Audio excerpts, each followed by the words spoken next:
अध्याय अध्याय 17। तो अध्याय 17 में हिरण्याक्ष और हिरण्यकशिपु का जन्म हुआ था।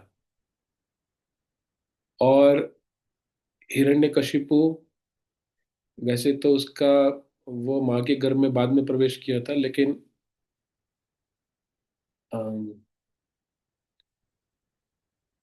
लेकिन जन्म उसका पहले हुआ था। गर्भ से पहले वो आया था, हिरण्यकशिपु। लेकिन माँ के गर्भ में पहले वो प्रवेश किया था, तो इसलिए वो बड़ा भाई कहलाएगा। हालांकि दोनों आगे पीछे ही हुए थे, तो हिरण्याक्ष छोटा भाई हो गया। तो अपने बड़े भाई को प्रसन्न करने के लिए ये हिरण्याक्ष पूरे ब्रह्मांड में घूम रहा था। हमने पिछले सप्ताह देखा हिरण्याक्ष की दिग्विजय, ये अध्याय था। और देखा कि किस प्रकार से ये हिरण्याक्ष पूरी धरती पे पूरे ब्रह्मांड में घूम घूम के सबको चुनौती दे रहा था। पहले स्वर्ग में गया तो देखा कि स्वर्ग पूरा खाली हो गया है। क्यों? क्योंकि सारे देवता इससे डर के भाग गए। किसी की इतनी शक्ति नहीं थी कि इसके सामने खड़ा भी हो सके।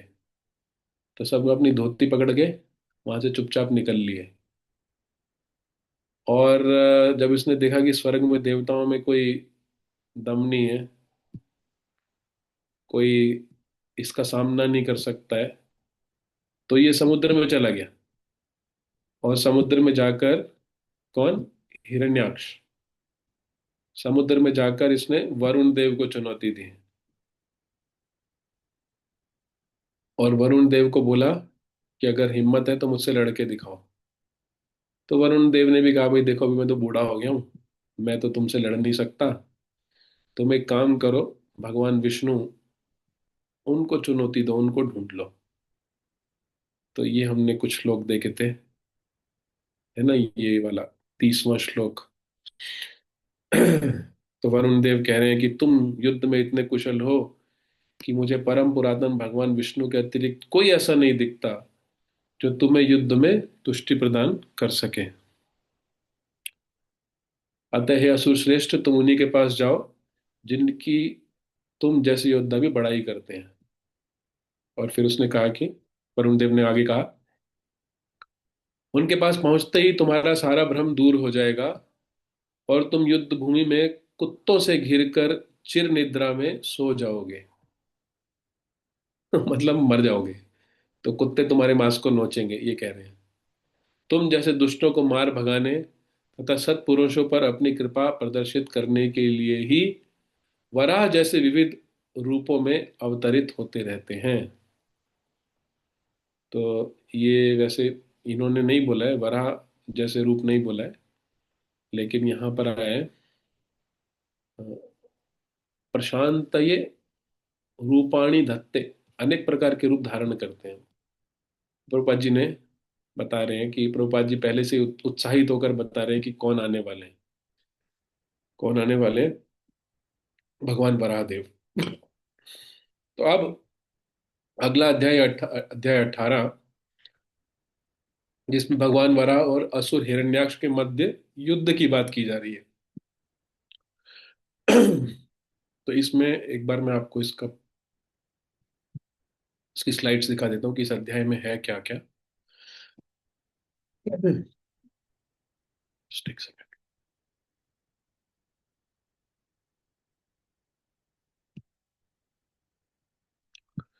तो इस अध्याय में आपको अ, वैसे तो युद्ध देखने को मिलेगा। भगवान वराहदेव और असुर हिरण्याक्ष के बीच में युद्ध होता है। यही जो आपने फिल्म देखी होगी महाअवतार नरसिंहा, तो यहीं से शुरू होती है।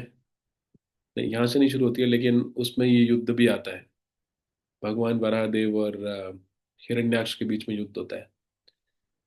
तो मुझे एक सेकंड दीजिए, ये रहा।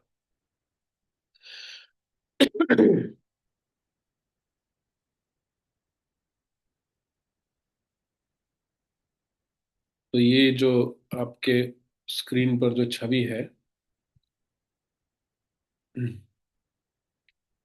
Lord bore and Hiranyaksha battle, ये बिल्कुल जो भागवतम में वर्णन दिया गया उसके अनुसार ही बनाई गई है। ऐसा ही दिखता था वो हिरण्याक्ष। उसके सिर और दाढ़ी के बाल तांबे जैसे थे, तो वैसे ही दिखाने का प्रयास किया गया है। तो हम देखेंगे, इसमें छोटा सा अध्याय है, 28 श्लोक मात्र है। इसमें पहले ये जो हिरण्याक्ष है, ये भगवान वराहदेव को गालियां देता है, और भगवान भी उसका पूर्ण उत्तर देते हैं आगे के 4 श्लोकों में, 9 से लेकर 12 तक। उसके बाद युद्ध होता है, जो 13 से लेकर 20 तक श्लोकों में उसका वर्णन किया गया है। और युद्ध चलता रहता है तो सारे देवता घबरा जाते हैं, क्योंकि पहले ही वो घबरा के छुपे हुए थे। तो फिर ब्रह्मा जी निवेदन करते हैं। आगे के 9 श्लोकों में बताया गया, ब्रह्मा जी हाथ जोड़कर निवेदन करते हैं, कहते हैं प्रभु मार डालो इसको, इसको छोड़ो मत, कहीं आपने छोड़ दिया तो ये फिर हमारी सिरदर्दी बन जाएगा। तो ब्रह्मा जी का निवेदन सुनकर फिर भगवान लड़ाई करते हैं। तो हम चलते हैं।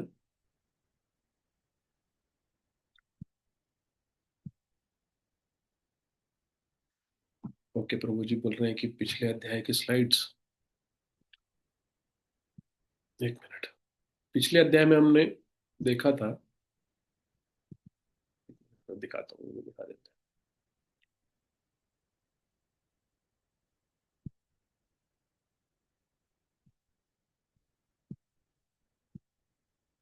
ये पिछले अध्याय की स्लाइड्स हैं।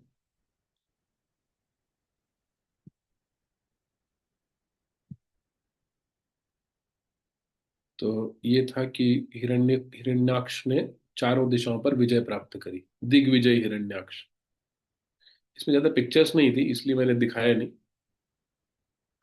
और ये जब है, ये हिरण्याक्ष है, ये समुद्र में पहुंच गया वरुण देव के पास। तो यही है, इसमें ज्यादा कुछ पिक्चर्स नहीं है, बस वही श्लोकों को समरी फॉर्म में इंग्लिश में लिखा हुआ। ठीक है, तो मैंने आपको बता दिया शुरू में।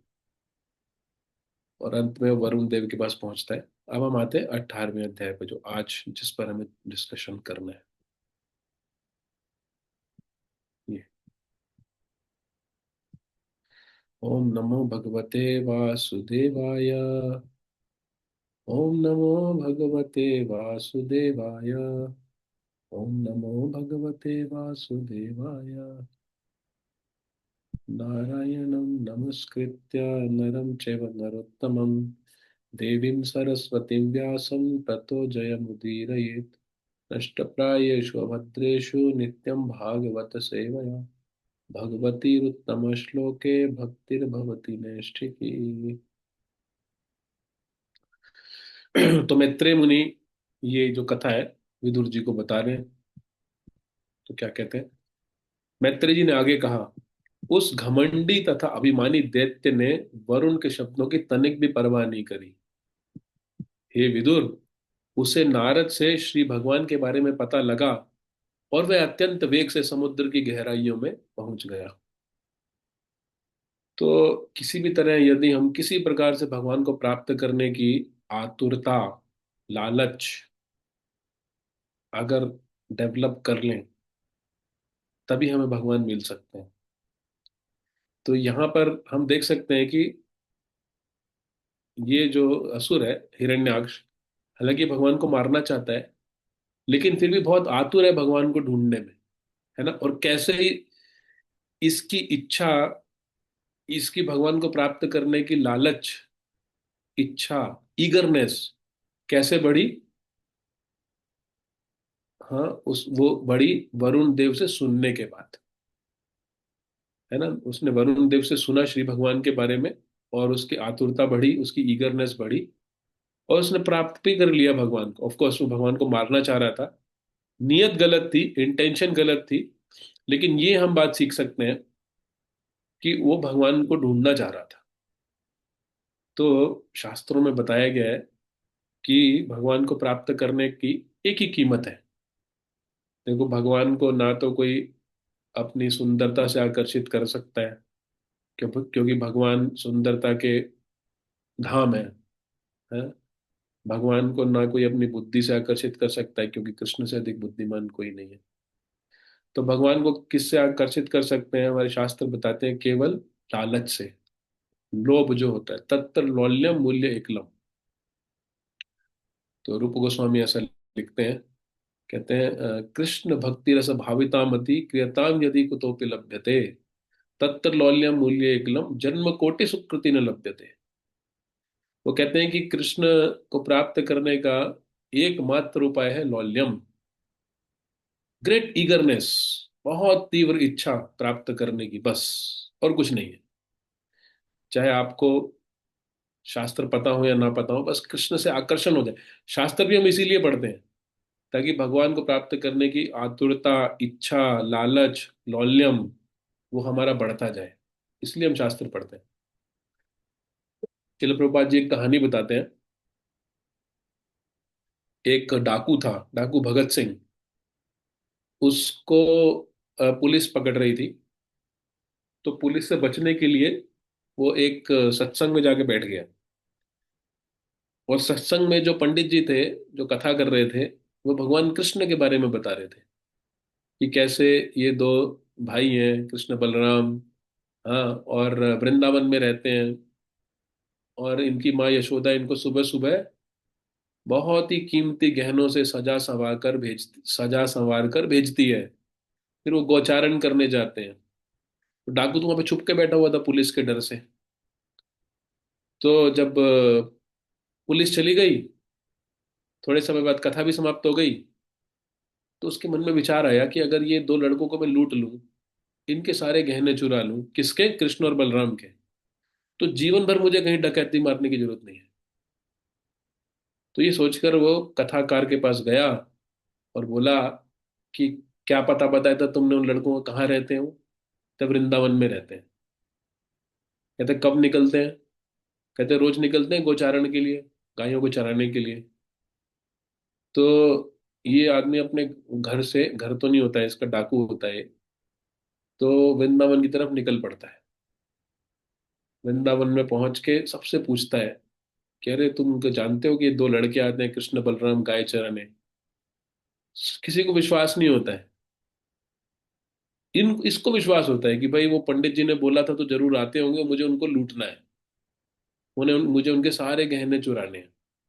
एक बार उनको लूट लिया, सारे गहने ले लिए, तो जीवन भर आराम से बैठ के खाऊंगा। ये उसका रिटायरमेंट प्लान था। तो क्योंकि उसकी बहुत आतुरता थी, दिन रात सुबह शाम बिना खाए पिए, भूखा प्यासा, वृंदावन में भटक रहा है, किसको ढूंढ रहा है? कृष्ण को। तो ऐसी आतुरता जब होती है, ऐसा लालच जब होता है, तो भगवान भी शांत नहीं बैठते हैं। तो उसको भगवान दर्शन भी देते हैं। और जैसे ही भगवान इसको दर्शन देते हैं, गैया चराने आए होते हैं वो, बड़े सुंदर नटखट से ग्वाल, गोपाल, उनका सामने ना कहता है कि चलो तुम सारे अपने गहने उतारो। तो वो कहते हैं कि नहीं नहीं, मैया यशोदा गुस्सा होगी। तो कहता है नहीं, मैं तुम्हें आज छोड़ूंगा नहीं, सारे गहने लेकर जाऊंगा। तो वो कहते हैं नहीं, ऐसा मत करो, मैया यशोदा हम पे बहुत गुस्सा होंगी, हम घर कैसे जाएंगे बिना गहनों के, मैया पूछेगी तो क्या जवाब दूंगा। तो इतनी मनमोहक बातें करते हैं भगवान कि उसका हृदय पूरा, भगवान कृष्ण का नाम एक चित्त चोर है। चित्त चोर मतलब जो मन को चोरी कर ले। जहां एक बार मन लग जाए तो दोबारा कहीं मन लगेगा ही नहीं, है ना। तो उसका भी मन चोरी कर लेते हैं। तो वो सारे गहने तो ले लेता है और कृष्ण चले जाते हैं ये चराने के बाद। लेकिन वो पूरा पागल हो जाता है। अब वो उस लड़के को देखने के लिए पागल हो जाता है। वहीं पर ही रात को रुकता है जंगल में। कहता है इसके, कितनी मीठी बातें करता है लड़का, कितना सुंदर है, इसको छोड़ के मैं कहीं नहीं जा सकता, इसको कल देखना ही देखना है मुझे। भगवान उसके चित्त को चोरी कर लेते हैं, उसके मन को हर लेते हैं। और अगले दिन जब वो आता है तो भगवान के सामने रोने लगता है। कहता है हे कृष्ण, अब मैं तुमको छोड़ के कहीं नहीं जा सकता। तुमने मेरे मन को चोरी कर लिया, पता नहीं तुम्हारे सौंदर्य में क्या आकर्षण है। मैं एक पल के लिए भी तुम्हें भूल नहीं पा रहा हूँ। आंखें बंद करता हूँ तो तुम दिखाई देते हो, आंखें आंखें खोलता हूँ तो तुम्हें ढूंढता रहता हूँ, कहाँ हो तुम? तो कृष्ण कहते हैं, कहता है डाकू भगत सिंह, तुम तो मेरे गहने चुराने आए थे, मैंने तो तुम्हारा हृदय चुरा लिया है, अब बताओ क्या करोगे? तो प्रभुपाद जी ये कथा बताते हैं कि एक डाकू को भी कृष्ण की प्राप्ति होती है, और ये सच्ची घटना है। श्रील प्रभुपाद जी ऐसे कोई झूठी मूठी कहानी तो नहीं बताएंगे ना। प्रभुपाद जी शुद्ध भक्त हैं। तो ये जो आतुरता है भगवान को प्राप्त करने की, यही सारे शास्त्रों का उद्देश्य है। हम शास्त्र पढ़ रहे हैं, समझ रहे हैं, इसका एक ही पर्पस है कि हम अपने हृदय में भगवान को प्राप्त करने की अग्नि को तीव्र करें, तेज करें। किसी तरह हमारे मन में ऐसा लालच हो जाए कि इसी जन्म में मुझे कृष्ण को प्राप्त करना है, बस। अब डाकू भगत सिंह की तरह हम तो घर बार छोड़ के वृंदावन में घूमेंगे नहीं। घूमेंगे तो मिल जाएंगे, अगर उतने ही आतुर होंगे तो। एक बार एक गुरुकुल में एक शिष्य ने गुरु जी से पूछा, कहते गुरु जी आपके साथ रह के मैं 30 सालों से साधना कर रहा हूं, लेकिन भगवत प्राप्ति नहीं हुई है, कृष्ण प्राप्ति नहीं हुई है, क्या करूं? आप तो बोल रहे थे कृष्ण की प्राप्ति होगी। तो गुरु जी बोले चल बेटा, तुम सुबह जब मैं यमुना स्नान करने जाऊंगा मेरे साथ आ जाना, तुम्हें मैं कृष्ण प्राप्ति कराऊंगा। तो बड़ा खुश हो गया, और सुबह सुबह गुरु जी के साथ चला गया स्नान करने। गुरु जी ने उसकी चोटी पकड़ी और पकड़ के उसको यमुना जी में डुबो दिया। वो हाथ पैर पटकने लगा, ऐसे पानी के बुलबुले निकलने लगे। और बस जब वो मरने वाला था, तब गुरु जी ने उसकी चोटी ऊपर पकड़ के बाहर निकाल दिया। तो कहते गुरु जी क्या कर रहे हो ये? मर जाता मैं। सांस फूल गई थी उसकी, बस पेंटिंग। तो गुरु जी ने पूछा कि बेटा जब पानी के अंदर थे, सांस नहीं आ रही थी, तो क्या मन में आ रहा था? कौन सी फिल्म के डायलॉग आ रहे थे, कौन सा गाना मन में आ रहा था? कहता गुरु जी कुछ मन में नहीं आ रहा था, बस ये मन में आ रहा था किसी तरह एक सांस मिल जाए, बस थोड़ी सी ऑक्सीजन मिल जाए, बस उसी के लिए मैं आतुर था। तो गुरु जी कहते हैं जब तुम्हें कृष्ण को प्राप्त करने की इतनी आतुरता हो जाएगी जितनी की पानी में डूबते हुए को सांस की होती है, एक सांस लेने की होती है, कहती उतनी ईगरनेस हो जाएगी, उतनी आतुरता हो जाएगी, तब तुम्हें कृष्ण प्राप्त हो जाएगी। और ये कैसे प्राप्त होती है? ये साधुओं से सुनने से होती है। जैसे कि ये जो असुर है हिरण्याक्ष, हम पहले श्लोक पर ही हैं अभी, लेकिन ये बहुत इंपॉर्टेंट पॉइंट है। क्योंकि हम कितनी भी क्लासेस सुन लें, लेकिन ये मेन पॉइंट है कि हम शास्त्र क्यों सुन रहे हैं, क्यों पढ़ रहे हैं शास्त्र, भगवान की कथा क्यों सुन रहे हैं। तो यही सबसे इंपॉर्टेंट पॉइंट है कि शास्त्र सुनना, पढ़ना, जितनी भक्ति करना, उसका सबका एक ही उद्देश्य है कि किसी तरह हम भगवान को प्राप्त करने की लालसा, लौल्यम, लालच, ईगरनेस, आतुरता, उसको डेवलप कर ले बस।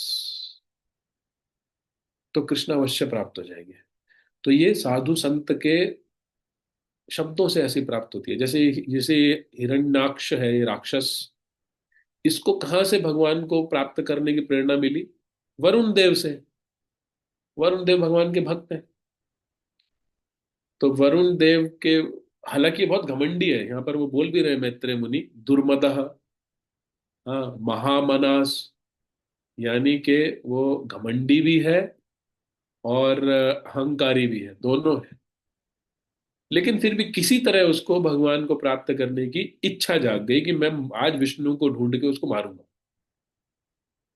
तो ये साधु संतों से, सच्चे संतों से सुनने से ऐसा होता है कि हम भी भगवान को प्राप्त करने की इच्छा अपने भीतर पैदा कर सकते हैं।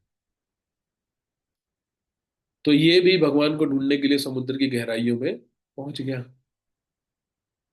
और आगे क्या हुआ? वहां पर उसने सर्वशक्तिमान श्री भगवान को उनके वराह रूप में अपने दाढ़ों के अग्रभाग पर पृथ्वी को ऊपर की ओर धारण किए, तथा अपनी लाल लाल आंखों से उसके समस्त तेज को हरते हुए देखा। इस पर वह असुर हंस पड़ा और बोला, ओह, कैसा उभयचर पशु है। तो भगवान को क्या बोल रहा है? पशु। तो उसने वहां पर भगवान के दर्शन भी किए। तो कहने का अर्थ यही है कि साधु संतों के शब्द से प्रेरित होकर ही भगवान के दर्शन मिलते हैं, ऐसे नहीं मिलते हैं। ये ब्रह्मा जी भी इस बात को बोलते हैं ब्रह्म संहिता में। कहते हैं अद्वैतमच्युतमनादिमनन्तरूपम् आद्यं पुराणपुरुषं नवयौवनं च वेदेषु दुर्लभमदुर्लभमात्मभक्तौ गोविन्दमादिपुरुषं तमहं भजामि। तो ब्रह्मा जी कहते हैं वेदेषु दुर्लभम, जो गोविंद है कृष्ण है वो वेदों में भी दुर्लभ है। अदुर्लभम आत्म भक्तौ, लेकिन अपने भक्तों के माध्यम से अदुर्लभ है, यानी आसानी से प्राप्त किए जाते हैं। संस्कृत में किसी शब्द के सामने अ लग जाता है तो उसका उल्टा मीनिंग हो जाता है। दुर्लभ का मतलब जो बहुत मुश्किल से मिले, और अदुर्लभ मतलब जो आसानी से मिल जाए। तो अपने भक्तों के माध्यम से गोविंद जी कृष्ण आसानी से मिल जाते हैं। तो ये इसका ये सौभाग्य था हिरण्याक्ष का कि वरुण देव के शब्दों से प्रेरित होकर वो भगवान को ढूंढने लगा, तो भगवान के दर्शन भी हो गए उसको। लेकिन क्योंकि वो असुर था, तो उसने क्या बोला वहां पर जाकर, ओह कैसा उभयचर पशु है, व्हाट एन एम्फीबियन बीस्ट। उभयचर मतलब जो पानी और जमीन दोनों पर रह सके उसको अब उभयचर बोलते हैं। जलचर मतलब जो पानी में ही रह सके, और स्थलचर मतलब जो धरती पे ही रह सके। उभयचर मतलब जो दोनों जगह रह सके। व्हाट एन एम्फीबियन बीस्ट, ऐसा कहकर उसने बोला। और क्या हुआ, असुर ने भगवान को संबोधित करते हुए कहा, सूकर का रूप धारण किए हुए हे देवश्रेष्ठ, थोड़ा सुनिए तो। यह पृथ्वी हम अधोलोकों के वासियों को सौंपी जा चुकी है। अतः इसे मेरी उपस्थिति में मुझसे बचाकर नहीं ले जा सकते। देखिए हिरण्याक्ष जो नाम है, हिरण्य का मतलब होता है सोना, और अक्ष का मतलब होता है आंखें। जिसकी आंखें सोने पे गड़ी हों, जिसकी आंखें हमेशा सोना ढूंढ रही हों, उसका वो कौन है, हिरण्याक्ष। हिरण्याक्ष का अर्थ है जिसकी आंखें हमेशा सोने को ढूंढ रही हो, मतलब कि बहुत बड़ा लालची हो जो। ये कृष्ण के लिए लालची नहीं था, सोने के लिए लालची था, सोना। तो ये सबसे पहला माइनिंग इंजीनियर था। इसने सारा सोना निकाल लिया था धरती के अंदर से।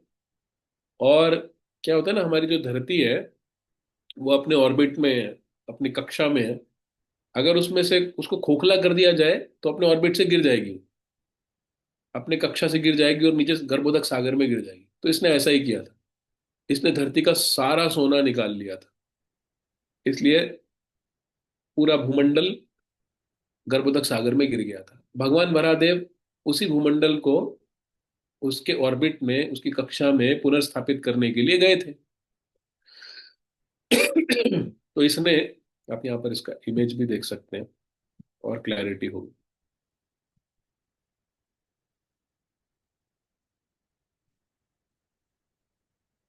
हम्म। नहीं, यहाँ पर ऐसा दिखाया नहीं गया है वैसे। वैसे आपने वराहदेव के बहुत सारे इमेजेस देखी होंगी जिसमें वो अपने इन पर, सूंड पर वो उठाए हुए हैं, धरती को उठाए हुए हैं। यहाँ पर नहीं दिखाया गया, इसमें नहीं दिखा रखा है, मैं केवल युद्ध को दिखा रखा है। तो वो कहता है, मैंने कहा कि ये जो उसने ना धरती से सारे सोने को निकाल लिया था। तो अगर धरती के अंदर से सारा सोना निकाल लेंगे, जो उसकी डेंसिटी है, उसका जो घनत्व है वो कम हो जाएगा, और वो अपने और इम्बैलेंस हो जाएगी, संतुलन बिगड़ जाएगा। तो पूरी धरती गर्भोदक सागर में इसलिए गिर गई थी, इसकी गड़बड़ के कारण, हिरण्याक्ष की गड़बड़ के कारण। तो भगवान वराहदेव वहां पर गर्भोदक सागर में धरती को निकालने के लिए आए थे। ये आता है ना कि कहते हैं वो amphibian beast, you can not take earth. तो ये भगवान को बेसिकली रोक रहा है, वहां पर चुनौती दे रहा है कि अरे, हम मेरे रहते तुम कैसे धरती को यहाँ से ले जा सकते हो, मैं दिखाता हूँ अभी आपको। इस तरह से चैलेंज कर रहा है वो। धरती में सोना कहाँ पर है, धरती में सोना होता है ना, माइनिंग होती है। भारत में एक ही गोल्ड माइन है, कहाँ पर, कोलार गोल्ड फील्ड, कर्नाटक में है। अभी खाली कर दिया उन्होंने। धरती के अंदर से तो सोना निकलता है, माइनिंग होती है ना, खनन। तो वो कह रहे हैं कि मेरे रहते इस यहां से तुम नहीं ले जा सकते।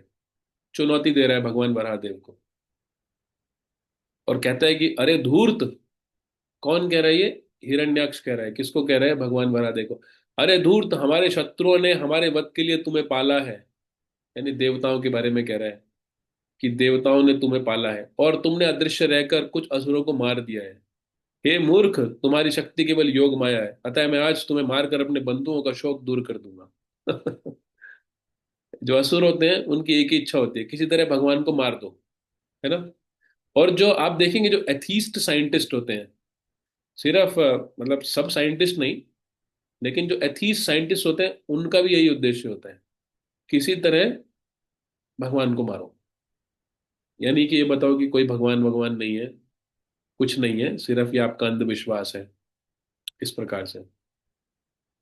तो जो एथीस्ट साइंटिस्ट है, not just not just atheist scientist, any atheist, कोई भी नास्तिकवादी लोग हैं वो यही करते हैं। उनका उद्देश्य ये है कि भगवान को मार दो, सबको ये बताओ कि कोई भगवान नहीं है, ये आपका अंधविश्वास मात्र है।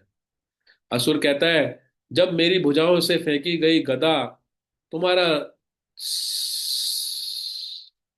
तब जब मेरी भुजाओं से फेंकी गई गदा द्वारा तुम्हारा सिर फट जाएगा, तुम मर जाओगे, तो वे देवता तथा ऋषि जो तुम्हें भक्तिवश नमस्कार करते तथा भेंट चढ़ाते हैं, स्वतः स्वतः मतलब अपने आप मृत हो जाएंगे, जिस प्रकार बिना जड़ के वृक्ष नष्ट हो जाते हैं।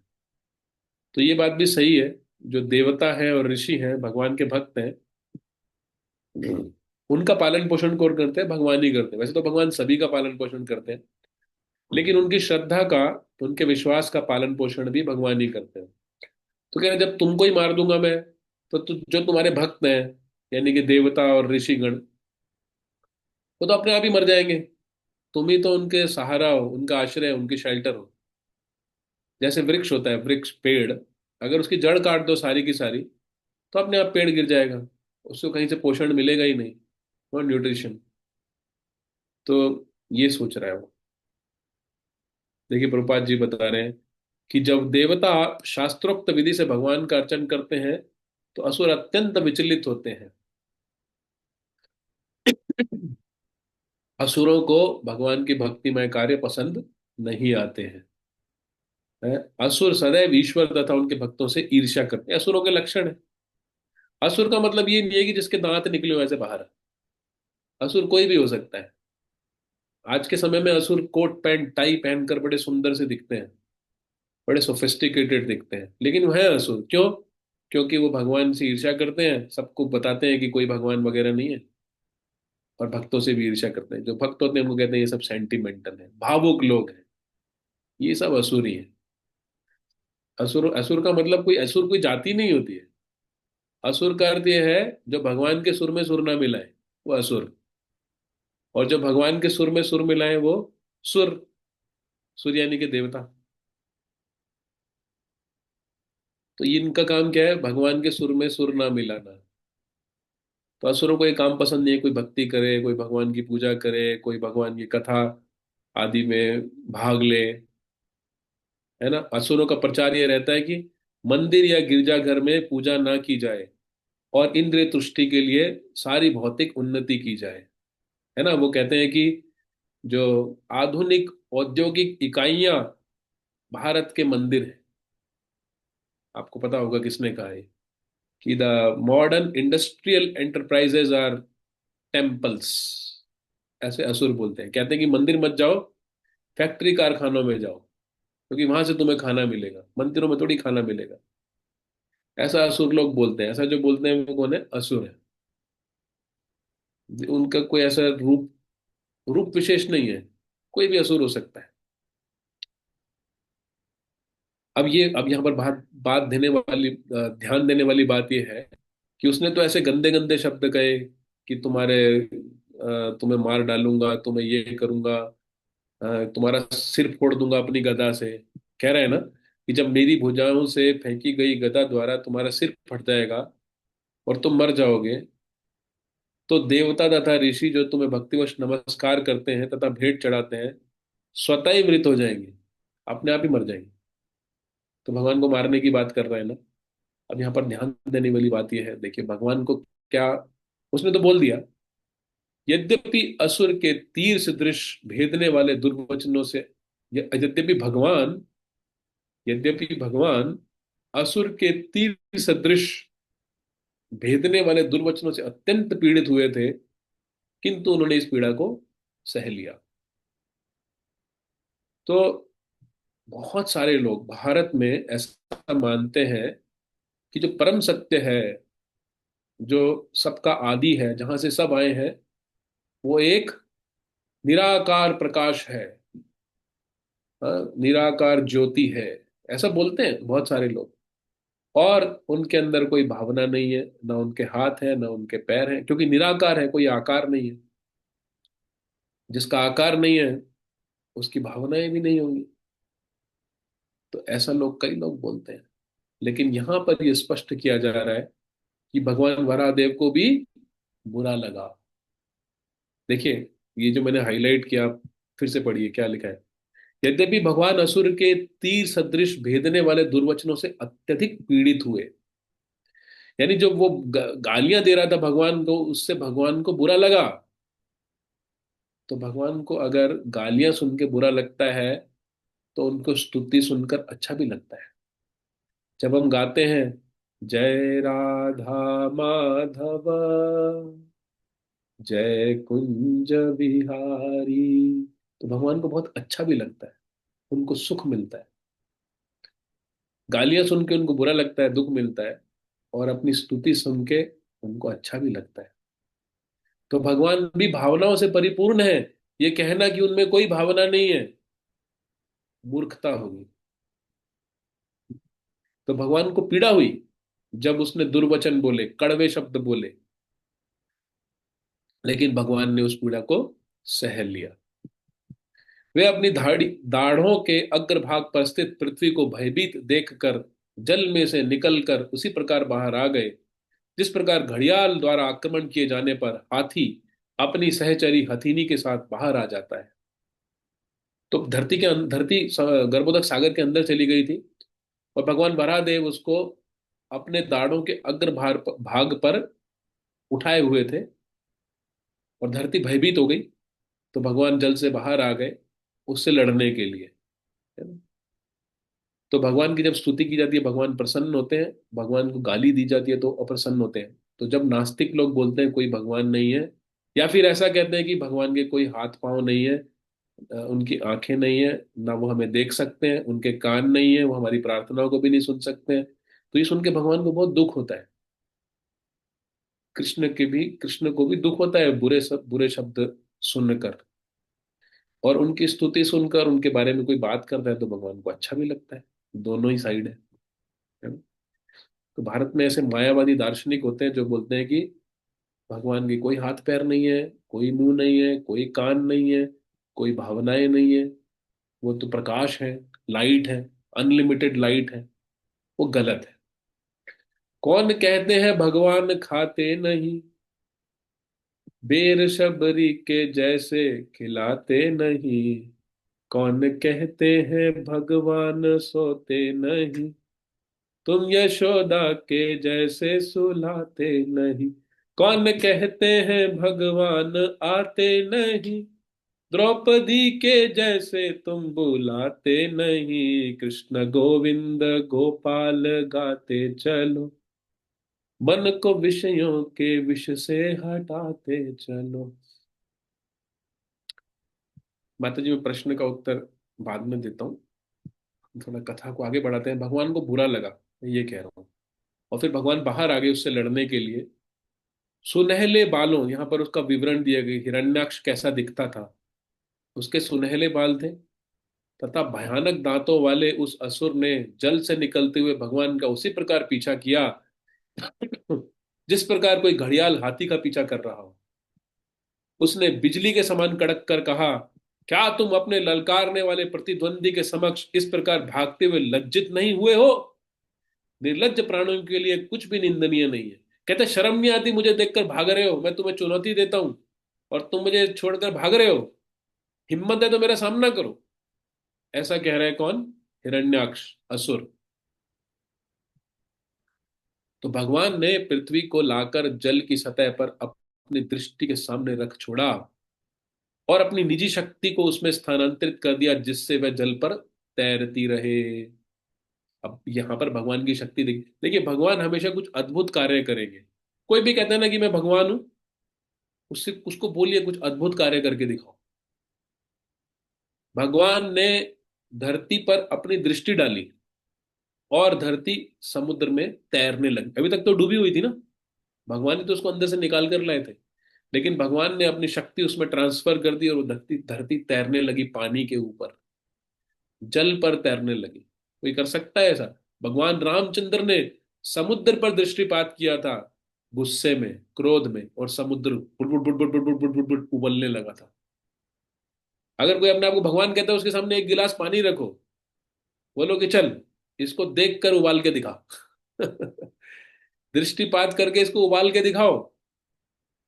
अगर उबाल दे, सिर्फ आंखों से देखकर कोई पानी को नहीं उबाल सकता है। भगवान रामचंद्र ने पूरे समुद्र को उबाल दिया था जब उनको मार्ग नहीं दे रहा था। तो भगवान कृष्ण ने गोवर्धन धारण किया अपने बाएं हाथ की छोटी उंगली पर, 7 दिन 7 रात तक। अभी भी गिरिराज वहीं पर ही है। चलो, गिरिराज को छोड़ो, उसका एक पत्थर कोई धारण करके दिखाओ। एक गिरिराज शिला कोई 7 दिन 7 रात तक धारण कर, अरे गिरिराज शिला को छोड़ो, 7 दिन 7 रात तक खड़े होकर दिखाओ बस। चलो, कुछ भी धारण मत करो। तो ऐसे सस्ते और झूठे भगवान बहुत मिल जाते हैं जो किसी काम के नहीं है। प्रभुपाद बोलते थे, India is the factory of God's.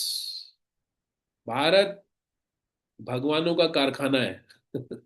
और जाते रहते हैं विदेश में, सब अपने आप को भगवान बोलते हैं वो। तो भगवान ने अपनी शक्ति से धरती को पानी पर तैरा दिया, डूबी नहीं धरती अंदर। शत्रु के देखते देखते ब्रह्मांड के सृष्टा ब्रह्मा जी ने उनकी स्तुति करी और अन्य देवताओं ने उन पर फूलों की वर्षा करी। जब देवताओं ने देखा कि धरती जल में तैर रही है, तो सब देवताओं ने, यहां तक कि ब्रह्मा जी ने भी, भगवान की स्तुति करी, उन पर फूलों की वर्षा करी। उसके बाद क्या हुआ? शरीर में प्रचुर आभूषण, कंकण तथा सुंदर स्वर्णीय कवच धारण किए हुए वह असुर एक बड़ी सी गदा लिए भगवान का पीछा कर रहा था। भगवान ने उसके भेदने वाले दुर्वचनों को सहन तो कर लिया, किंतु प्रत्युत्तर में उन्होंने अपना प्रचंड क्रोध व्यक्त किया। अब भगवान को भी क्रोध है, तो भगवान को भी क्रोध आता है। भगवान को भी क्रोध आता है। और देखिए, जब तक सब बोल रहे थे तो ये आ रहा था कि हिरण्य हिरण्यकश हिरण्याक्ष उवाच, मैत्रेय उवाच। लेकिन जब वराहदेव बोलते हैं तो क्या आता है? श्री भगवान उवाच। तो भगवान क्या कहते हैं? भगवान ने कहा, सचमुच हम जंगल के प्राणी हैं और तुम जैसे शिकारी कुत्तों का हम पीछा कर रहे हैं। भगवान भी कम नहीं है। जो मृत्यु के बंधन से मुक्त हो चुका है, वह तुम्हारी आत्म श्लाघा से नहीं डरता, क्योंकि तुम जन्म मृत्यु बंधन के नियमों से बंधे हुए हो। कह रहे हैं कि देखो, तुम सोच रहे हो कि मैं तुमसे डर के भाग रहा हूं। अरे, मृत्यु तो हमारी सेविका है। हम मृत्यु के बंधन में नहीं है, तुम मृत्यु के नियमों में बंधे हुए हो। तुमको डरना चाहिए, हमें डरने की कोई आवश्यकता नहीं। और तुम क्या लगता है तुमसे डर के भाग रहे हैं? अरे, हम तो वो प्राणी है जो तुम जैसे शिकारी कुत्तों का पीछा कर रहे हैं। ऐसा वो भी कुत्ता बोलते हैं उसको। भगवान भी बोल रहे हैं और कहते हैं, निस्संदेह मैंने रसातल वासियों की धरोहर चुरा ली है और सारी शर्म खो दी है। कि यद्यपि तुम्हारी शक्तिशाली गदा से मुझे कष्ट हो रहा है, किंतु मैं जल में कुछ काल तक और रहूंगा, क्योंकि तुम्हारे जैसे पराक्रमी शत्रु से शत्रुता ठान कर अन्यत्र जाने के लिए मेरे पास कोई ठोर भी नहीं है। तो यहाँ पर भगवान मजाक उड़ा रहे हैं। महादेव उसका मजाक उड़ा रहे हैं। कहते हैं कि हाँ भाई, गलती तो कर दी अब हमने कि इस धरती को तुम्हारे सामने से उठा लिया है, लेकिन अब तो तुम हमें जाने नहीं दोगे। तो क्या करें हम? अब तुमसे लड़ना ही पड़ेगा हमें, और तुम्हारे गदा की मार भी खानी पड़ेगी। चलो मारो, चलो लड़ो। इस प्रकार से मजाक उड़ा रहे हैं उसका, सरकास्टिकली, व्यंग्यात्मक रूप से ऐसा कह रहे हैं। भगवान क्या कह रहे हैं? तुम पैदल सेना के नायक की तरह हो, अतः तुम शीघ्र ही हमें हराने का प्रयत्न करो। तुम अपनी बकवास बंद कर दो। तो यहाँ पर ये शब्द आ रहा है बकवास। कह रहे तुम अपनी बकवास बंद कर दो और क्या करो।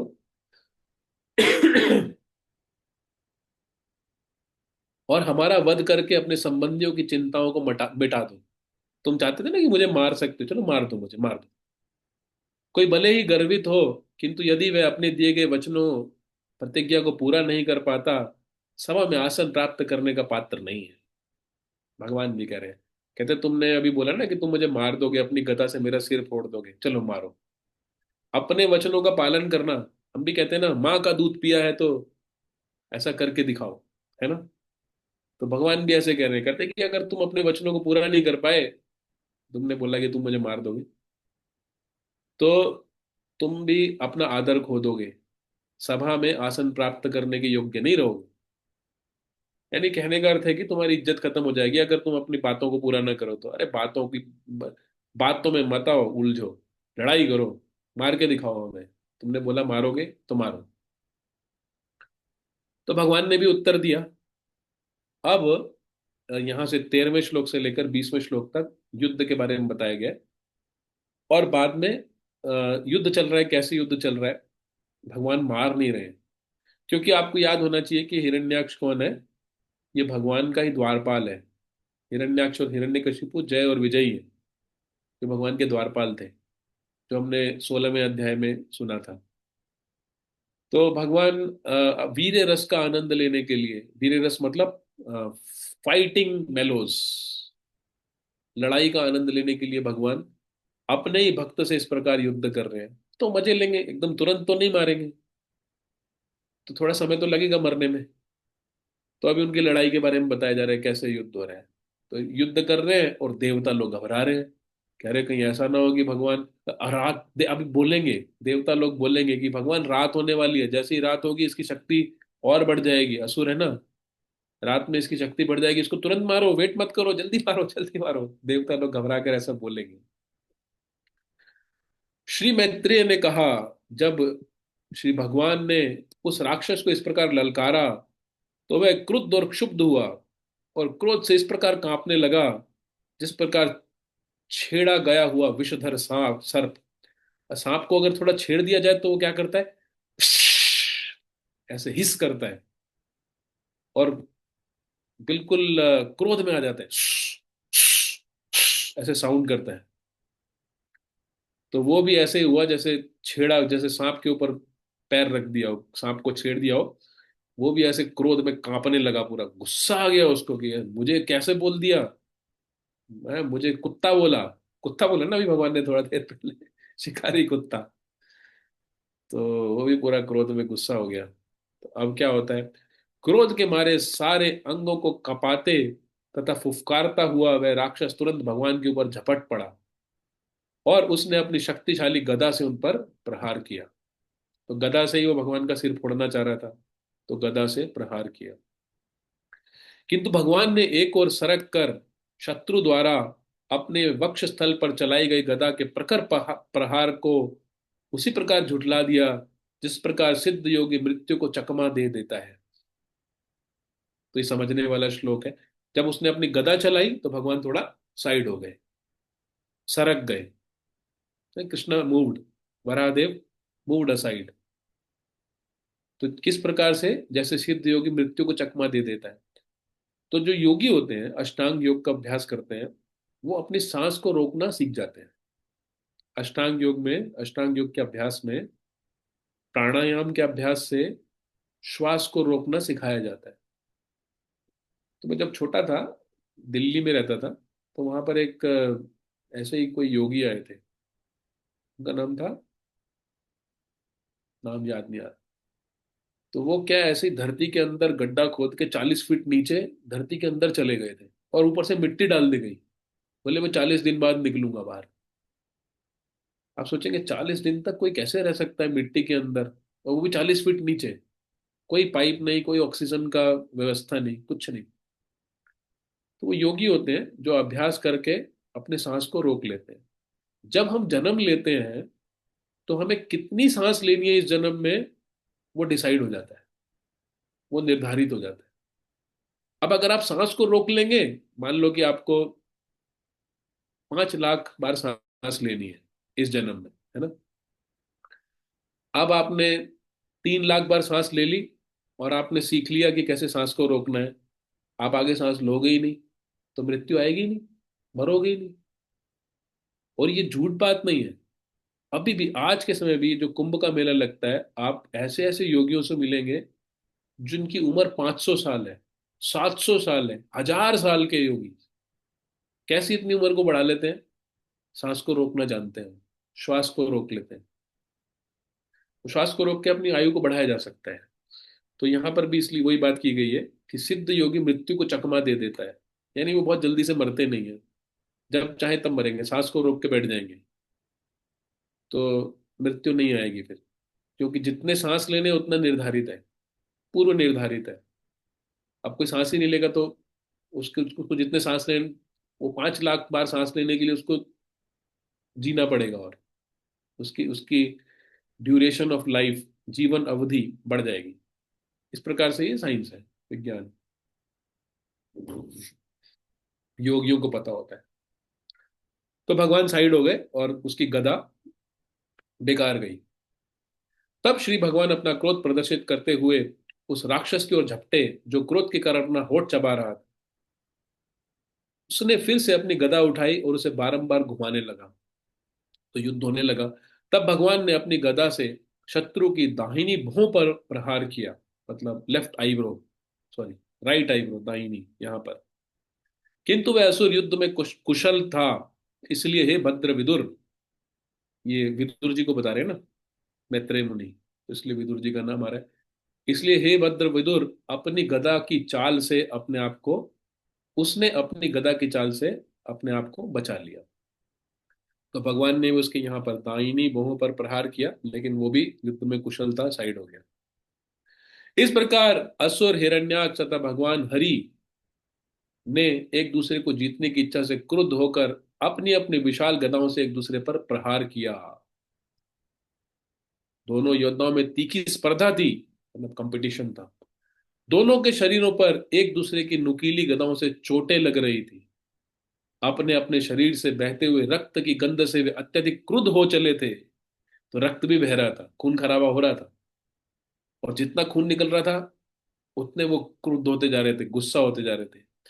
जीतने की उत्कंठा से वे तरह तरह की चालें चल रहे थे, और उनकी ये मुठभेड़ वैसी ही प्रतीत होती थी जैसे गाय के लिए दो बलवान सांड लड़ रहे हैं।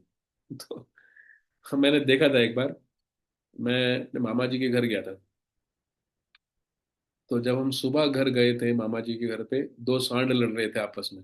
पता नहीं किस लिए लड़ रहे थे, लेकिन दो सांड लड़ रहे थे। और शाम को जब हम उनके घर से वापस निकले अपने घर आने के लिए, तब भी वो लड़ रहे थे। सुबह से शाम तक वो लड़ ही रहे थे। तो सांडों को लड़ने में बहुत मजा आता है। तो इस प्रकार ये भी, वराहदेव और हिरण्याक्ष भी आपस में लड़ रहे थे। एक गुरुवंशी, विदुर जी को कह रहे हैं गुरुवंशी, वराह के रूप में प्रकट श्री भगवान तथा असुर के मध्य विश्व के निमित्त होने वाले इस भयंकर युद्ध को संसार के हेतु देखने के लिए ब्रह्मांड के परम स्वतंत्र देवता ब्रह्मा अपने अनुयायियों सहित आए। तो ब्रह्मा जी भी सारी देवताओं सहित वहां पर पहुंचे हुए थे। ऊपर से वो भी दर्शन कर रहे थे कि कैसा युद्ध हो रहा है, ऐसा भयानक युद्ध कभी किसी ने नहीं देखा इतिहास में। पहला सबसे बड़ा युद्ध हो रहा है ये, आदि युद्ध। युद्ध स्थल में पहुंचकर हजारों ऋषियों तथा योगियों के नायक ब्रह्मा जी ने असुर को देखा, जिसने अभूतपूर्व शक्ति प्राप्त कर ली थी, जिससे कोई भी उससे युद्ध नहीं कर सकता था। तब ब्रह्मा ने आदि सूकर रूप धारण करने वाले नारायण को संबोधित किया। तो यहाँ पर भगवान का नाम भी है नारायणम आदि सूकरम। तो भगवान नारायण ही है। ये बात समझाने के लिए हमें बताया जा रहा है नारायणम आदि सूकरम। अब सूकर के रूप में होंगे तो हम समझेंगे ना कि अरे कैसे कोई भगवान सूकर हो सकता है। क्यों नहीं हो सकता? अगर वो भगवान है तो वो किसी भी रूप में आ सकते हैं। क्यों नहीं आ सकते हैं सूकर रूप में? जब वो इतना बड़ा वृक्ष होता है, वट वृक्ष, शिवपुर में, शिवपुर जो हावड़ा में है, वहां पर एक वृक्ष है बरगद का, जो 2500 साल पुराना है। वो 3 एकड़ में फैला हुआ है। मतलब एक वृक्ष है और 3 एकड़ क्षेत्र में एक ही वृक्ष फैला हुआ है। कौन सा? बरगद का। अब ये तो आपको वहां पे जाके देखना होगा। लेकिन आश्चर्य की बात यह है कि इतना बड़ा बरगद का वृक्ष जो 3 एकड़ में फैल जाता है, उसका बीज कितना सा होता है? इतना सा, राई के बीज के बराबर या सरसों के दाने के बराबर। उसको आप अपनी उंगली पर भी ले सकते हैं। तो जब भगवान इतने बड़े वृक्ष को एक छोटे से बीज में डाल सकते हैं, तो वो शूकर रूप में क्यों नहीं प्रकट हो सकते? वो जिस रूप में चाहे प्रकट हो सकते हैं। मत्स्य रूप में, शूकर रूप में, कश्यप रूप में, ऐसे रूप में जो 84 लाख योनियों में भी नहीं आते हैं। नरसिंह देव है ना, ना मृगम न मानुषम। ना वो सिंह है, ना वो नर है ना, ना तो पूरे नर है नरसिंह देव, और ना ही पूरे सिंह है नरसिंह। तो किसी भी रूप में आ सकते हैं, पर है वो भगवान नारायण। यहाँ पे स्पष्ट किया गया है। ब्रह्मा जी अब ब्रह्मा जी देख रहे हैं कि उनके बीच में युद्ध चल रहा है और दोनों एक दूसरे को जीतना चाहते हैं, और भयंकर युद्ध चल रहा है। तो ब्रह्मा जी घबरा गए। ब्रह्मा जी ने कहा, हे भगवान, वरादेव को कहा, यह राक्षस देवताओं, ब्राह्मणों, गौवों, गौ मतलब गायों, तथा आपके चरण कमलों में समर्पित निष्कलुष व्यक्तियों के लिए निरंतर चुभने वाला कांटा बन चुका है। उन्हें अकारण सताते हुए यह भय का कारण बन गया है। इन्हें अकारण सताते हुए यह भय का कारण बन गया है। मुझसे वरदान प्राप्त करने के कारण यह असुर बना है, और समस्त भूमंडल में अपनी जोड़ के योद्धा की तलाश में इस अशुभ कार्य के लिए घूमता रहता है। तो भगवान उसका परिचय दे रहे हैं, किसका? हिरण्याक्ष का। और कह रहे हैं, ब्रह्मा जी परिचय दे रहे हैं हिरण्याक्ष का, और ब्रह्मा जी कह रहे हैं, हे भगवान, इस सर्पतुल्य असुर से खेल करने की आवश्यकता नहीं है। सर्पतुल्य मतलब ये सांप जैसा है। बड़ा सांप का क्या स्वभाव होता है? ईर्ष्यालु। तो चाणक्य पंडित कहते हैं दो जीव बड़े ईर्ष्यालु होते हैं, एक तो सांप और दूसरा मनुष्य। कहते हैं सांप के लिए तो मंत्र होते हैं जिससे सांप को वशीभूत किया जा सकता है। कहते हैं लेकिन मनुष्य को, ईर्ष्यालु मनुष्य को हैंडल करना, संभालना बहुत मुश्किल है।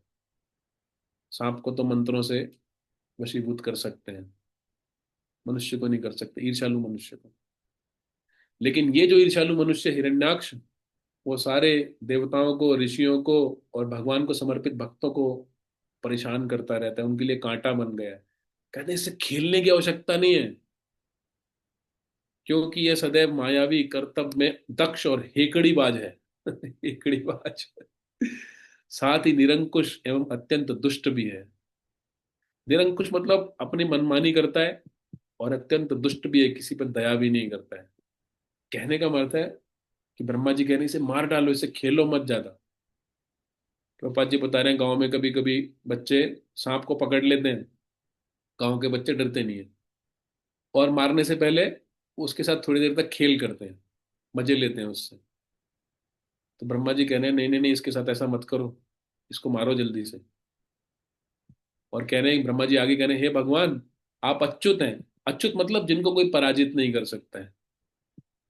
आपको तो कोई, हम ये नहीं कह रहे हैं कि ये असुर आपको पराजित कर देगा, ना ना ना ना, आप तो मारेंगे ही इसको। परंतु कृपा करके इस पापी असुर को इसके पूर्व की आसुरी घड़ी आए और अपने अनुकूल दूसरा भयंकर शरीर धारण कर सके, इसका वध कर दें। तो वही ये कह रहे हैं कि देखो समय देरी होती जा रही है, रात होती जा रही है, रात में और शक्तिशाली हो जाएगा, और भयंकर शरीर धारण कर लेगा, इसकी शक्तियां बढ़ जाएंगी। उसको आसुरी घड़ी कहते हैं। तो असुरों का एक नाम होता है निशाचर। निशाचर मतलब जो रात में शक्तिशाली हो जाते हैं, रात में विचरण करते हैं। कहते हैं रात आने वाली है, इसको जल्दी मार दो, इसकी शक्ति बढ़ जाएगी। निस्संदेह आप इसे अपनी अंतरंगा शक्ति से मार सकते हैं, आप तो मार सकते हैं, इसमें हमें कोई डाउट नहीं। हे भगवान, संसार को आच्छादित करने वाली अत्यंत अंधेरी संध्या वेला निकट आ चुकी है, निकट आ रही है, और चूंकि आप सभी आत्माओं के आत्मा हैं, अतः आप इसका वध करके देवताओं को विजयी बनाए। तो संध्या वेला आ गई है, शाम आ गई है, तो सारे आप देखेंगे गंदे काम शाम को बढ़ जाते हैं, क्योंकि वो आसुरी वेला होती है, और असुरों की शक्ति भी बढ़ जाती है उस समय। तमोगुण का समय होता है। और क्या कह रहे हैं कि विजय के लिए सर्वाधिक उपयुक्त अभिजीत नामक शुभ मुहूर्त का योग दोपहर से हो चुका है और अब बीतने ही वाला है। अतः आप अपने मित्रों के हित में इस दुर्जय शत्रु का अविलंब सफाया कर दें। अविलंब मतलब बिना देरी किए, मतलब बिना देरी किए मार दो अभी ये वाला जो अभिजीत मुहूर्त आ रहा है। अभिजीत मुहूर्त एक शुभ मुहूर्त होता है, दिन में लगभग 12 बजे के आसपास आता है, रोज आता है। कलकत्ता में से 11:30 से 12:30 तक ऐसा कुछ रहता है अभिजीत मुहूर्त। अच्छे कामों के लिए शुभ माना जाता है। वैसे कलयुग में ये सब, मैं पिछली क्लास में भी बता रहा था कि कलयुग में ये सब मान्य नहीं है। कलयुग में आप किसी भी समय किसी भी मुहूर्त में बैठकर भगवान का नाम लेते हैं, हरे कृष्णा कृष्णा कृष्णा हरे हरे, हरे राम राम राम हरे हरे। जब भी आप भगवान का नाम जप कर रहे हैं, कीर्तन कर रहे हैं, वही समय शुभ हो जाता है। कलयुग में किसी भी मुहूर्त को शुभ बनाने का सबसे सरल उपाय है भगवान के नाम का कीर्तन करना, बस। तो कह रहे हैं जल्दी जल्दी मारिए। और इस प्रकार कहते हैं अंत में, सौभाग्य से यह असुर स्वेच्छा से आपके पास आया है, आपको ढूंढना नहीं पड़ा, और आपके द्वारा ही इसकी मृत्यु विहित है। अब उसको वरदान था कि उसको कोई नहीं मार सकता था। पूरे ब्रह्मांड में जो ब्रह्मा जी से जीव उत्पन्न हुए हैं उसमें से कोई भी इस असुर को नहीं मार सकता था। अब भगवान वराहदेव तो ब्रह्मा जी से जन्म नहीं हुए ना उनका, उल्टा ब्रह्मा जी का जन्म भगवान से हुआ है। अतः आप इसे अपने ढंग से युद्ध में मारिए और लोकों में शांति स्थापित कीजिए। तो अ, सांप और बिच्छू अगर अपने घर के आसपास दिखे तो उनको मार देना चाहिए। उसमें कोई पाप नहीं होता है। क्यों? क्योंकि यदि उनको नहीं मारा जाएगा तो वो आपको मार सकते हैं, जहरीले होते हैं ना, इसलिए आपको मार सकते हैं। तो वो भी यही कह रहे हैं कि ये जो है ये भी सांप जैसा ही है, सर्प तुल्य बोला है उसको। इसको जल्दी मार दीजिए, बड़ा ईर्ष्यालु है। ब्रह्मा जी हाथ जोड़कर निवेदन कर रहे हैं कि प्रभु इसको जल्दी मारिए, ये बड़ा ही खतरनाक है, इस पर कोई दया मत करिए, इससे कोई खेला मत करिए। तो आपको यहाँ पर छवि भी दिखा देते हैं, ये वो असुर है जिसके दांत बहुत भयंकर हैं, हाथ में गदा लिए हुए है, और भगवान वराहदेव भी गदा लिए हुए हैं, वो भी युद्ध कर रहे हैं। और ये ऊपर विमानों में अनेक देवता भी दर्शन कर रहे हैं। ये भगवान वराहदेव है। ओके, तो फिर इसके बाद हिरण्याक्ष का जो वध होगा उसकी कथा हम अगले सप्ताह सुनेंगे। आज के लिए यहीं पर ही विराम देते हैं। हरे कृष्णा। किसी को कुछ पूछना है, कुछ कहना है तो पूछ सकते हैं। उससे पहले मैं ये जो माता जी ने प्रश्न पूछा था, अर्चिता कृष्णकांत माता जी ने, ब्रह्मांड में धरती या पृथ्वी ऊपर से 8th या नीचे से 7th लेयर है। इस ब्रह्मांड में ही विष्णु भी हैं और असुर भी हैं। तो फिर पूरे ब्रह्मांड को उन्होंने रसातल से उठाया। ये रसातल ब्रह्मांड से अलग है क्या? और हिरण्याक्ष इन 14 लोकों से अलग किधर था? ओके, गुड क्वेश्चन, बड़ा टेक्निकल प्रश्न पूछा है माता जी ने। देखिए मैं बताता हूँ, इसके लिए ना आपको थोड़ा सा 5वें स्कंद में जाना पड़ेगा जहाँ पर ब्रह्मांड के बारे में बताया गया है, कॉस्मोलॉजी। तो मैं बताता हूँ ये कैसे होता है। जैसे मुझे अपनी स्क्रीन को बड़ा करना होगा। ये जो ऊपर के लोक हैं, ऊपर के जो 7 लोक हैं, सत्यलोक, तपलोक, जनलोक, महरलोक, वो तो इंडिपेंडेंट प्लैनेट्स हैं, इंडिपेंडेंट ग्रह हैं, वो स्वतंत्र ग्रह हैं। और वो माउंट सुमेरु के चारों ओर परिक्रमा करते हैं। ठीक है। इसके बाद अगर हम नीचे आते हैं तो ये जो हमारा भूमंडल है, तो स्वर्ग लोक तक ऐसे ही है, ब्रह्मलोक से लेकर स्वर्ग लोक तक ऐसे ही है।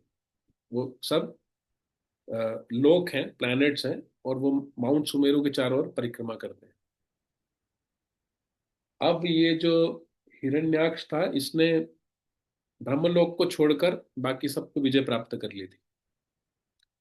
यानी स्वर्ग आदि पर भी इसकी सत्ता थी, इसका शासन था। और अब नीचे आते हैं तो ये जो लोक है, हमारे जहां पर हम हैं, ये कहलाता है भूमंडल या भूलोक। बोलते हैं ना, ओम भूर्भुवः स्वः तत्सवितुर्वरेण्यम। तो ओम भूर भुव स्वः, स्व मतलब स्वर्ग, और भूर मतलब अंतरिक्ष, और भू मतलब ये भूमंडल।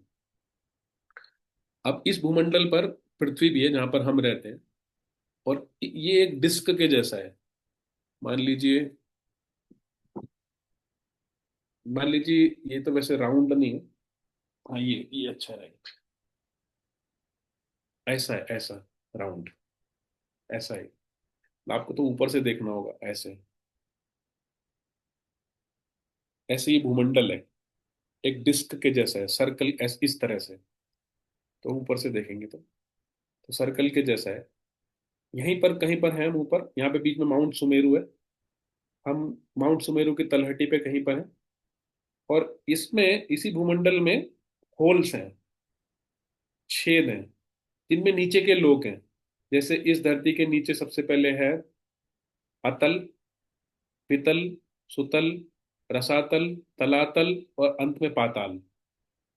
वो सब इसी के अंदर है, इसी के अंदर वो होल्स हैं, कैविटीज हैं, रंध्र हैं। और उन सब के नीचे भूमंडल के नीचे फिर जल है, पानी है, पानी भरा हुआ है, गर्भोदक सागर। तो ये पांचवें स्कंद में बताया गया है। का प्रश्न ये था कि इस ब्रह्मांड में विष्णु भी हैं और असुर भी हैं।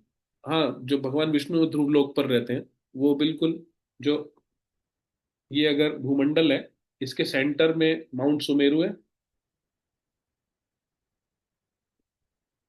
मान लीजिए इसके सेंटर में एक माउंट सुमेरु है, यहाँ पे तो मैं दिखा नहीं पा रहा, लेकिन हरे कृष्णा प्रभु जी, सॉरी टू डिस्टर्ब।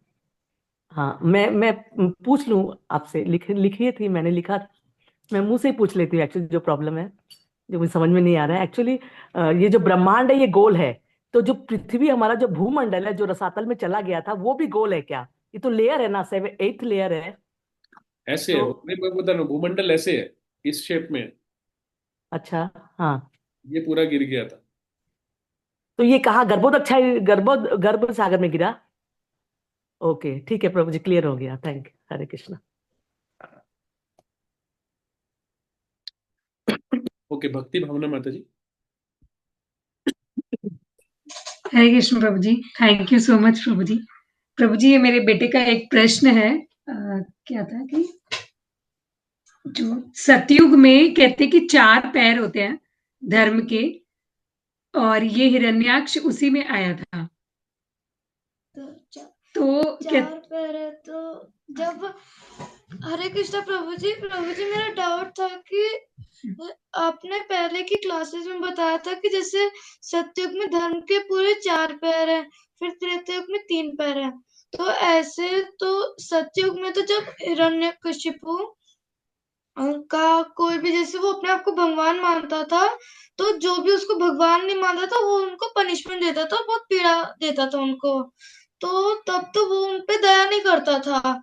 तो तब वो धर्म का जो पैर है दया वाला, तो वो कैसे था उनका? अच्छा, समझ नहीं आता। बिल्कुल। हाँ, ये बात सही है कि सतयुग में धर्म के चारों पैर थे, जिसमें एक दया भी आता है। 4 पैर होते हैं, सत्य, दया, तप और पवित्रता। ये 4 होते हैं। तो प्रभु जी पूछ रहे हैं कि इसमें तो कोई दया नहीं है, ये तो सबको सता रहा है, सबको कष्ट दे रहा है, पीड़ा दे रहा है। तो दया कैसे होगी सतयुग में? तो देखिए, बाकी जो लोग थे 99.9999999% लोग, उनमें ये चारों थे, सत्य, दया, तप और पवित्रता। लेकिन कुछ अपवाद, कुछ एनामोलीज, इस प्रकार के असुर भी थे। और वो क्यों थे? क्योंकि वो पहले के अध्याय में आए, 15वें 14वें अध्याय में आए। क्योंकि जो उनकी माँ थी, उन्होंने अधर्म का पालन किया था, अधर्म का पालन करके इनको जन्म दिया था, इसलिए इस तरह के बच्चे हुए। लेकिन उस समय वो बहुत कम होते थे, मतलब 0.0000001%, ना के बराबर। अभी कलयुग में सब वैसे ही है। उतने शक्तिशाली नहीं है। अभी कलयुग में 0.0000001% लोग जो धर्म के 4 स्तंभ है उनके अंदर है। बाकी 99.9999999 वो सब बर्बाद है। उल्टा हो गया सत्युग और कलयुग में अपोजिट हो गए। ठीक है, क्या नाम है आपका Prabhu ji? What is your name? Thank you Prabhu ji, वो माधव। आपने बहुत Madhav. Madhav, okay. So Madhav bro, are you satisfied? हाँ जी, thank you Prabhu ji. Okay, can अच्छा स्लाइड्स चाहिए उनको। Can you please show the first shloka of नहीं नहीं, वो चैप्टर? संस्कृत वाला ही था ना, एक डाउट था उसमें। हाँ, एक मिनट। तो हमारा ये चैप्टर 18 आज डिस्कस हुआ है ना। हरे कृष्ण हरे, हाँ वैसे 18 जो पहला श्लोक है उस पे मैंने दो तीन कहानियां उसी पर सुना दी थी। श्लोक का टेक्निकल डिस्कशन नहीं हुआ, बट वो इम्पोर्टेंट पॉइंट था, बहुत इम्पोर्टेंट पॉइंट ये था Prabhu ji. What is your question? हाँ, सो क्वेश्चन ये था कि यहाँ पे कहीं दिया हुआ है कि he got the information of God from Narad Muni, but actually he got it from Varun Dev ना। हाँ, यस, वरुण देव।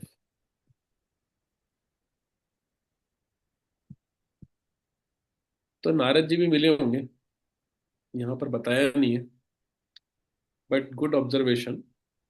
ये बात सही है कि वरुण देव ने उनको बताया। कुछ तो कारण रहा हुआ कि वो नारद नारद जी का नाम ले रहे हैं।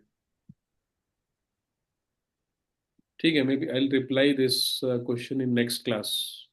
आई don't know, I will find out. Okay Prabhu ji. And Prabhu ji, एक चीज और पूछना था कि आज का जो क्लास है ये यूट्यूब में किए थे क्या stream, live stream? Not live stream, but it is recorded, and okay okay Goti will upload it on YouTube later. Okay okay, thank you, दंडवत प्रणाम, thank you so much Prabhu ji. Hari Hari, thank you so much, Hare Krishna.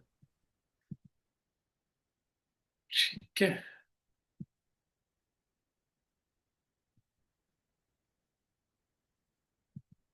Okay, तो आज के लिए फिर हम यहीं पर ही विराम देते हैं। And tomorrow 5:15 will join for chanting Hare Krishna. कल सुबह जपा सेशन होगा, सुबह 5:15 पे, 5:20 पर। Hare Krishna. Hare thank Krishna. You very much. शिल प्रभुपाद जी की जय।